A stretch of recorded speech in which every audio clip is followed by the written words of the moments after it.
بسم اللہ الرحمن الرحیم۔ دوستو بزرگو، آج آپ کی خدمت میں بسم اللہ کے بارے میں انتہائی کچھ اہم مسائل لے کر ہم حاضر ہوئے ہیں۔ بسم اللہ تو میرے خیال سے ہر مسلمان کو یاد ہوتی ہے اور ہمیں اس سے بہت واسطہ بھی پڑتا ہے۔ ہم بہت سارے کاموں میں بسم اللہ پڑھتے بھی ہیں اور بسم اللہ کی بڑی فضیلتیں بھی آئی ہے، بسم اللہ کے بڑی برکتیں بھی ہیں۔ لیکن دوستو بزرگو، آج آپ کو بسم اللہ کے بارے میں کچھ اہم باتیں بتاتے ہیں۔ دیکھیے، سب سے پہلے تو بسم اللہ پڑھنا کب فرض ہے، یعنی بسم اللہ پڑھنا انتہائی ضروری ہے، انتہائی ضروری۔ اگر بسم اللہ نہیں پڑھیں گے تو ہمیں بہت نقصان ہو سکتا ہے۔ ایک تو وہ ہمیں بتانا ہے کب بسم اللہ پڑھنا سنت ہے، ٹھیک ہے۔ دوسری چیز، کب بسم اللہ پڑھنا حرام ہے، بالکل حرام ہے، ناجائز ہے، اور کون سی ایسی شکل ہے کہ اگر ہم نے اس وقت بسم اللہ ایک خاص نیت سے پڑھا تو کفر کا بھی اندیشہ ہے، انسان کافر ہو سکتا ہے۔ یہ 4 موقع ہیں، انشاءاللہ آپ کو الگ الگ سب کو سمجھاتے ہیں، اس کو اچھے سے سمجھیں، کیونکہ بسم اللہ کا مسئلہ بڑا اہم ہوتا ہے۔ انسان سوچتا نہیں ہے، دیکھتا نہیں ہے، ہر وقت ہر موقع پر جب مرضی ہو اس وقت بسم اللہ پڑھ دیتا ہے، اس لیے بہت دھیان رکھیں۔ سب سے پہلے تو ہمیں یہ سمجھنا ہے کہ بسم اللہ کب پڑھنا فرض ہے، ضروری ہے۔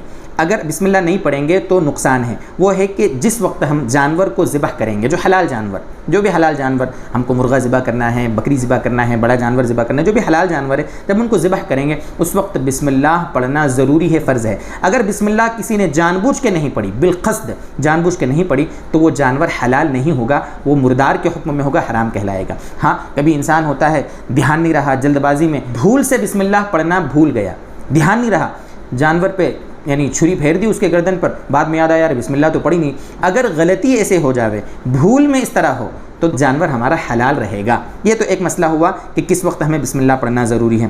اب دوسرا مسئلہ یہ ہے کہ کب بسم اللہ پڑھنا سنت ہے۔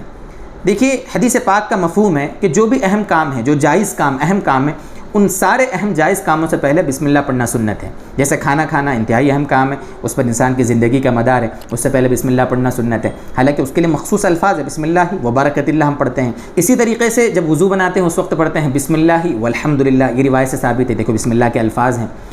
صحبت کا وقت ہے، اگر بیوی کے ساتھ جو جائز شہوت انسان پوری کرتا ہے اس وقت دعا پڑھنے کا ہے، بسم اللہ اللہم جنبنا الشیطان وجنب الشیطان ما رزقتنا۔ ہمارے نبی صلی اللہ علیہ وسلم کے باقاعدہ یہ بسم اللہ کے سکھائے ہوئے الفاظ ہیں۔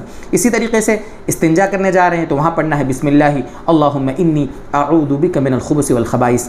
اسی طرح ہم جب نماز پڑھتے ہیں تو نماز میں جب تلاوت کرتے ہیں تو تلاوت سے پہلے بسم اللہ پڑھتے ہیں، بسم اللہ الرحمن الرحیم۔ اسی طریقے سے ہم جب قرآن کی تلاوت کرتے ہیں تو اس وقت بسم اللہ پڑھنا سنت ہے۔ تو یہ کچھ ایسے کام ہیں کہ جن سے پہلے بسم اللہ پڑھنا سنت ہے۔ تیسری چیز کہ کس وقت بسم اللہ پڑھنا حرام ہے۔ باقاعدہ بسم اللہ پڑھنا حرام بھی دوستو بزرگوں، اس کے موقع ہوتے ہیں۔ جیسے انسان گناہ کرنے سے پہلے بسم اللہ پڑھے، جیسے ایک انسان ہے، اللہ ہماری حفاظت فرمائے، وہ دارو پی رہا ہے تو شراب پینے سے پہلے بسم اللہ پڑھ رہا ہے، یہ حرام ہے دوستو بزرگوں۔ کوئی آدمی زنا کر رہا ہے، زنا کرنے سے پہلے کیا کر رہا ہے، بسم اللہ پڑھ رہا ہے، حرام ہے۔ اسی طریقے سے اگر عورت ناپاکی کے ایام میں ہے، جن ناپاکی کے ایام میں بیوی سے صحبت کرنا حرام ہے، تو اب بیوی سے صحبت کرتے وقت جو ناپاکی کے ایام میں صحبت کر رہا اس وقت بسم اللہ پڑھ رہا، حرام ہے دوستو بزرگوں۔ اسی طریقے سے چوری کرنے سے پہلے کوئی بسم اللہ پڑھے، حرام ہے۔ تو یہ گناہ کے کام ہیں، گناہوں سے جو گناہوں کے کام ہوتے ہیں نا، تو گناہوں کے کاموں سے پہلے بسم اللہ پڑھنا یہ حرام ہے۔ اور کون سا ایسا موقع ہے کہ اس وقت بسم اللہ پڑھنا انسان کو ایمان سے خارج کر دے گا؟ آپ سوچ رہے ہوں کہ بسم اللہ پڑھنے سے بھی کوئی ایمان سے خارج ہوتا ہے؟ یہ میں سب اپنے جیب سے آپ کو نہیں بتا رہا ہوں میرے دوستو۔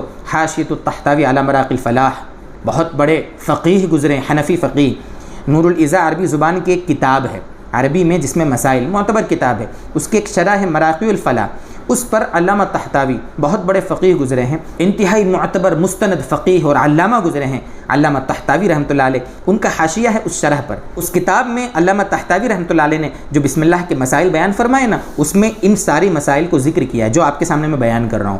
تو حضرت نے اس میں لکھا ہے کہ یہ جو گناہ کے کام ہیں، جس طریقے سے شراب پینا ہے، زنا کرنا ہے یا چوری کرنا ہے، یہ جو گناہ کے جو کام ہیں، حرام کام ہیں، ان سے پہلے اگر کسی نے بسم اللہ پڑھنے کو حلال سمجھا کہ میرے لیے ان سارے کاموں سے بسم اللہ پڑھنا حلال ہے، جائز ہے، یہ سمجھ کر اگر اس نے ان کاموں سے پہلے بسم اللہ پڑھا تو ایمان سے خارج ہو جائے گا وہ شخص۔